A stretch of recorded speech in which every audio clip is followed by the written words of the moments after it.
Ihanda ang inyong mga upuan dahil kumpirmado na ni Captain Benjo F. Negranza ng Philippine Navy, GSC, sa kanyang panayam kasama ang mga DZRH anchors na natanggap na ng Philippine Navy ang ika-5 at ika-6 na Shoaldag MKV fast attack missile boats mula sa Israel.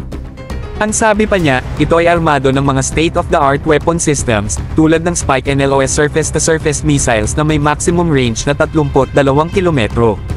Grabe! Dagdag pa niya, tatanggap ang Pilipinas ng 3 karagdagang Shoaldag MKV patrol vessels hanggang sa taong 2024.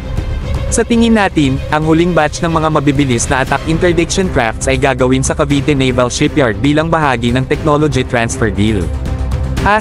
#Diba? Mga bro, ito na ang pinakamalupit. Ang mga barkong ito ay nagpapakita ng tapat na pagmamahal ng ating Philippine Navy sa pagprotekta sa ating mga karagatan at pagpapanatili sa kaligtasan at seguridad ng ating minamahal na bansa. Ito'y patunay ng patuloy nating paghahangad ng kahusayan. Kaya't bigyan natin ng mainit na palakpakan si Captain Benjo F. Negranza at ang buong Philippine Navy sa kanilang dedikasyon at sipag.